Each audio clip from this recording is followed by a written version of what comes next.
Estos son un poquito donde vienen las cosas para que veáis que, pues como decía Luis antes, esto no es nuevo, no estamos hablando de algo que se inventó ayer, es que estamos hablando de algo que se inventó en los años 50, 60.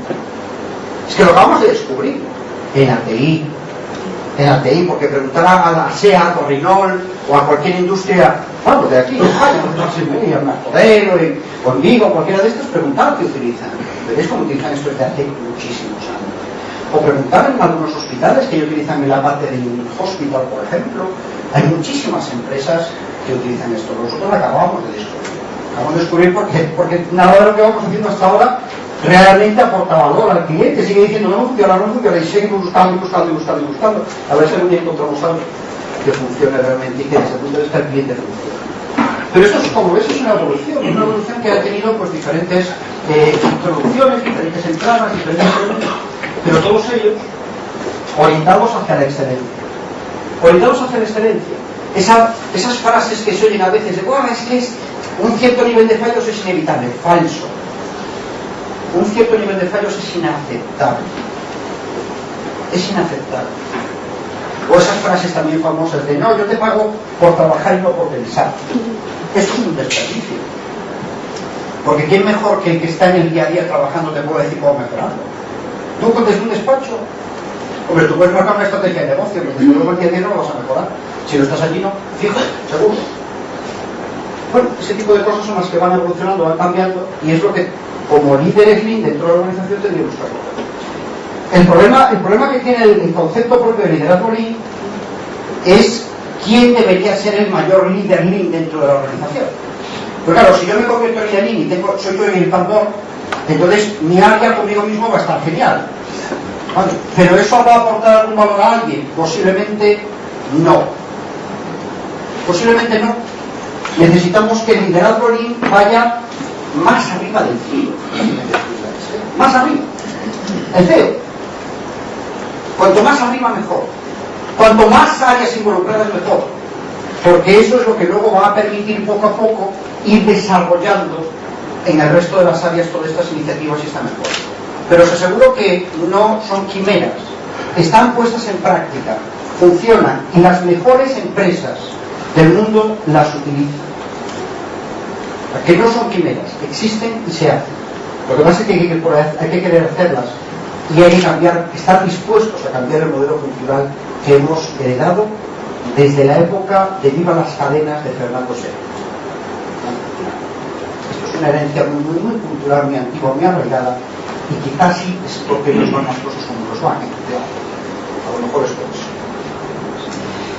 Fijaros, estos son algunos aspectos que dentro de este concepto deberíamos trabajar. Cuando participamos, cuando trabajamos en un área como líderes de ese área desde un punto de vista Lean, tenemos una serie de objetivos, una serie de metas, una serie de elementos que siempre vamos a buscar. Además, todo este tema de Lean va muy asociado a un concepto que en japonés se llama muda y que significa ineficiencia o basura o waste, pero que en definitiva es eliminar todo lo que sobra. Ser capaces de levantar las alfombras, averiguar qué es lo que está pasando ahí y eliminar todo lo que no es necesario desde el punto de vista del valor entregado al cliente. Todo. El cliente es el que define cómo tiene que ser mi organización, cómo tiene que ser mi formación, cómo tiene que ser mi estructura, cómo tiene que ser mi modelo de arquitectura. No puede ser que el cliente me diga, necesito algo, y yo le diga, son 6 meses. Y luego vaya a una página web y vea que es un cliente. Entonces se siente estafado. Dices, no, claro, es que el cliente pide, pero tu modelo de arquitectura es un modelo de cuando yo trabajaba en Cobol. Es que ¿cuántos años llevamos hablando de SOA y de Agile y estas cosas? Y no funciona. No lo ponemos en marcha porque las estructuras no están preparadas para ello. Entonces es aprovechar lo que tenemos, es ser capaces de ser competitivos, porque es que si la empresa no es competitiva, la empresa no es competitiva. Y si la empresa no es competitiva, hacia arriba nos vamos a ir por la calle, o a China. Y como no queremos eso, pues tenemos que hacer de todo esto. Entonces es ir buscando este tipo de cosas, ir buscando estas ineficiencias que hay a veces, que analizas un producto y dices, esto es un caos. O sea, ¿quién hace esto? ¿Dónde está la estandarización de procesos? Luego llamamos cuadrados a los alemanes. Que los alemanes solo los cuadrados lo hacen siempre igual. Sí, claro que sí, ¿qué pasa? Para una entrada y una salida, sí. Pero, cuidado, es que ahí tiene truco. Es que es verdad que está absolutamente estandarizado, pero cualquiera puede levantar la mano y decir, oye, yo opino que esto se puede hacer de otra manera. Y se le escucha, se analiza, y si eso sale bien, se pone en marcha y se cambia el estándar. Aquí no. Aquí cada uno tiene su método, cada uno es entrenador de la selección. Aquí cada uno dice, hace, y aún encima lo aplica, que es lo peor. Lo aplica. Entonces al final lo que tenemos son 50.000 versiones de lo mismo y un desastre por ahí. ¿Vale? Y al final, quien lo sufre es el usuario. Y el buen usuario luego resulta que, además es un concepto que se maneja, se llama Shadow IT, lo que se llama la TI en la sombra. ¿Cuántas aplicaciones hay que desarrollan los propios usuarios en su puesto, en su PC, en su Access, su Excel, la aplicación que le hizo el vecino, que le PC Word? Ese tipo, ¿cuántas hay ahí? ¿Y por qué existen? A lo mejor existen porque la TI no le da lo que necesita y tiene que pedírselo a su vecino el listo de informática, con el riesgo que eso tiene para nosotros. Pero así es. Así es, y cada vez es más grande esa TI de la sombra. Porque nosotros no le damos lo que necesita. Porque no los escuchamos, porque ni siquiera sabemos que las tienen. Pues es eliminar todo esto y cambiar la forma de pensar. Fijaros que habla de arriba del todo orientado al cliente. Y dices, oye, qué tontería, ¿no? Pues claro, orientado al cliente. ¿Qué pocas empresas están orientadas al cliente? Están orientadas a la tecnología, sobre todo cuando lo decís. Están orientadas a redes, a sistemas, si no, no me diréis. A ver, departamento de redes, departamento de sistemas, departamento de desarrollo de redes, ¿y dónde está el cliente? No está. El cliente no está en ninguno de esos. Y luego tenemos el jefe de redes, ¿cuál es su objetivo? Que la red no se caiga, vale. Haré todo lo posible para que no se caiga. Cuando hay un fallo será siempre del otro, fijo. Nunca será mío. Y empezaremos a pelotear con los comandos. No, es que monto un proceso por encima de incidencias. No vale para nada. El jefe sigue teniendo más peso que el pobre gestor de incidencias, que es un pim pam pum que no hace ni caso. ¿Qué pasa? Entonces, ¿de qué vale montar todo eso encima? No vale. Hasta que haya una cultura real de trabajo en equipo, en equipo, de colaboración, todo lo demás simplemente no va a tener valor. Eficiencia, calidad, cooperación, todo ese tipo de cosas son las que de alguna manera permiten ese salto que veis ahí, ¿no? Esos paradigmas que veis ahí, ¿no? Los jefes tienen toda la respuesta, ¿no? Esa idea de que el jefe tiene que saber más que nadie. Claro, es una idea un poco absurda, porque vale, yo tengo un grupo de gente y al que más sabe lo elevo a jefe. Entonces ahí pueden darse dos cosas. O que está todo el día haciendo el trabajo de antes, por lo tanto no hace de jefe, hace de burrito y no hace de jefe y no coordina nada. O bien que haga de jefe y por lo tanto en 6 meses se oxidará y ya dejará ser el mejor y por lo tanto ¿qué hacemos? Lo despedimos y ponemos otro nuevo. Es que es absurdo eso. No tiene que haber un jefe que sea el más listo, tiene que haber un líder que sepa hacer buenas preguntas y que sepa impulsar a su gente y que sepa impulsar a su equipo y que sea muy claro. Esto no es que sea aquí, que esto no son padres. El liderazgo también implica a veces dureza y firmeza, pero saber hasta dónde llegar y cómo impulsar a su equipo y cómo ayudarle y cómo colaborar con él y saber qué necesita y partirse la cara con el equipo. Y cuando algo salga bien, lo ha hecho bien mi equipo, y cuando algo suene mal, lo he hecho mal yo, porque para eso soy el director de la orquesta. Si la orquesta funciona mal, la culpa es mía. Eso es un concepto de liderazgo y eso es lo que el cambio de paradigma. Oye, los jefes piensan, los trabajadores se concentran en la ejecución. Modelo teórico puro. No pensar, te pago por trabajar. Ole. ¿Vale? Y más ole, porque además es una frase muy española esto, o sea que ahí se queda. Las actividades se realizan porque alguien ha pedido que se realice. Porque sí. ¿Por qué lo hacen? No sé, porque sí, me lo han pedido. No. Se realizan porque aporta valor al cliente. Y además es que el que realiza la actividad sabe por qué realiza la actividad. Se ha trabajado en equipo esa actividad, se ha definido su funcionamiento, sus objetivos, está claramente estructurada y además hay un solo responsable o propietario de la actividad. Y no esa manía de que el jefe va pidiendo en modo casa a todo el mundo que le haga el uniforme. Y luego tiene 27 informes iguales o ninguno encima de la mesa. Otra ineficiencia bastante grande. Es cambiar la forma de pensar. Es inevitable cierta tasa de efecto. Perfección es una de las palabras dentro del ámbito del libro. Perfección. Y me diréis, no, es que la perfección no la alcanzamos nunca. Precisamente por eso es ahora mejor. Porque nunca jamás alcanzaremos la perfección. Pero todo el mundo tiene que pensar en la perfección como una línea de perfección. Es muchísimo más barato hacer las cosas bien a la primera que no arreglarlas después. ¿Sabéis que el 70% del coste total de propiedad de cualquier servicio que entregamos al cliente, el 70% es para arreglar. El 70% es para arreglarlo, no es para mantenerlo ni para construirlo, no, es para arreglarlo. Lo hemos hecho mal cuando no lo construimos bien. Claro, eso nadie está dispuesto a pagarlo. Luego viene un Google y me da el correo $8.50 y me llevo las manos en la cabeza y digo, no, es que Google ese precio, no, estoy, aquí riesgos, aquí te van a ver los datos. No, chicos, son más baratos que tú porque tú eres ineficiente, porque tú vas a $50 y no hay financiero que esté dispuesto a tragar eso.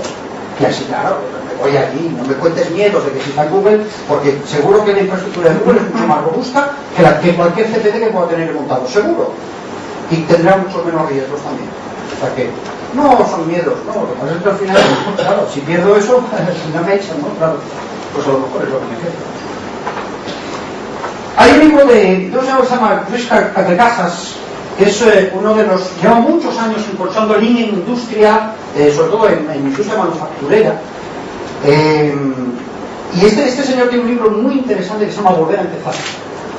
Volver a empezar, que básicamente es el desaprendizaje de todo lo que hacemos y volver a aprender y volver a definirlo.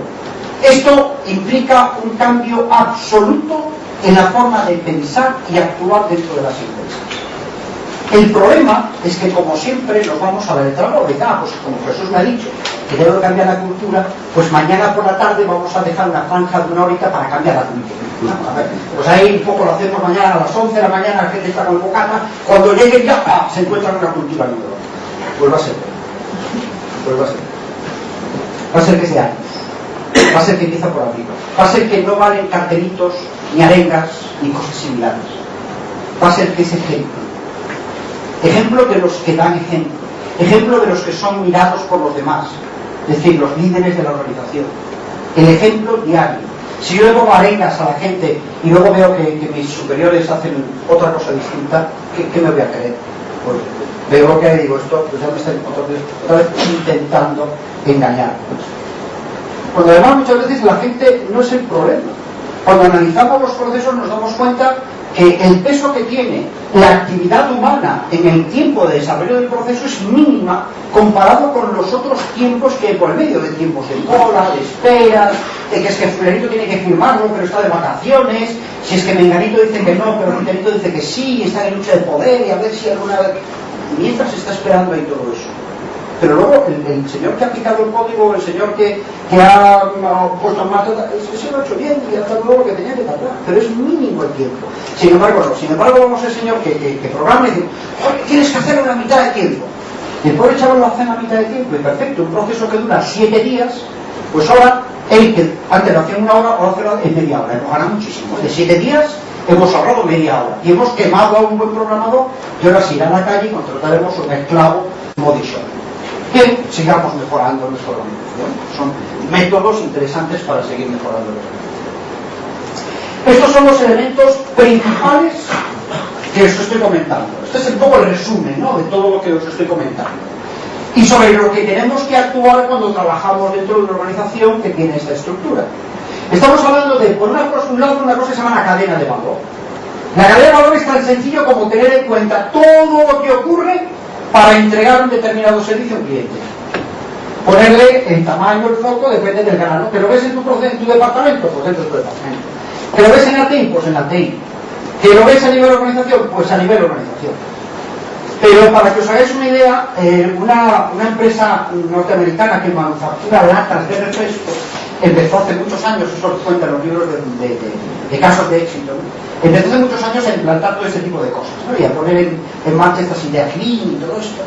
Y empezó con un área pequeñita, luego fue creciendo, creció toda la organización, y cuando ya creció la organización todavía veían que no eran buenos.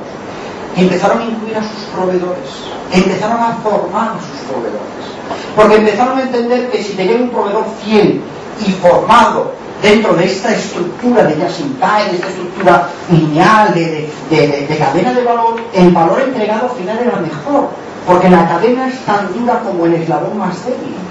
Y si tenemos un proveedor al que le pagamos mal, un proveedor que nos pone un modelo body shopping, ese señor no se va a involucrar, se va a involucrar en nuestro sistema, porque simplemente no le interesa, porque está el mejor postor, ¿qué más da? Porque no podemos pedir un esclavo que sea amable, sí, bastante es que te sirve, no le podemos pedir mucho más. Entonces, empezaron a darse cuenta de eso, pero no solo eso, empezaron, una vez que tenían los proveedores formales, dijeron, es que necesitamos más, y formaron a los proveedores de sus proveedores. Y esta empresa, cuenta en la anécdota, cuenta que terminó yendo a Australia, es una empresa norteamericana, terminó yendo a Australia, que es donde estaban las minas de bauxita, que es de donde se saca el mineral del aluminio, para enseñarles también a ellos cómo encajar dentro de ese modelo de cadena de valor. Cuando tú empiezas, vas creciendo, creciendo, creciendo, y al final o incorporas a todo el mundo, o simplemente no funciona. El propio Edward Deming, este sí que es un señor muy conocido ya para todos, decía que la calidad es cuando algo es bueno para el cliente y para el proveedor.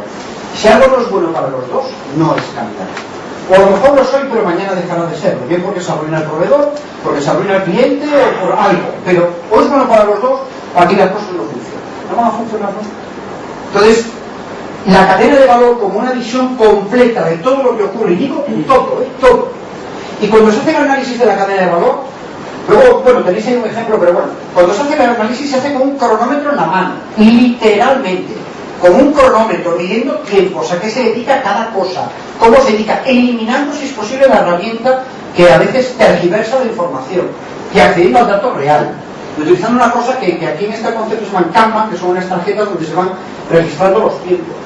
Y se analiza ahí de verdad lo que está ocurriendo, dónde están las ineficiencias, y se eliminan las ineficiencias. Y os puedo asegurar que la ineficiencia de vida de las personas es muy pequeñita, que son ineficiencias siempre del proceso, que son ineficiencias de retrabajos, que son ineficiencias por mala práctica, que son ineficiencias por a veces cosas absurdas que simplemente alguien tiene que firmar. Y cuando preguntas por qué, es porque, bueno, era una persona que no encajaba donde estaba, o que creaba un puesto para ella, y para darle cierta utilidad al puesto, pues es el que firma todos los papeles. Pero bueno, esto pues no se extraña, esto lo podéis encontrar en las otras organizaciones, este mismo individuo, y además replicado. O sea, existen muchos de estos.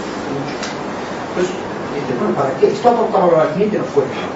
Fuera, lo siento mucho, fuera.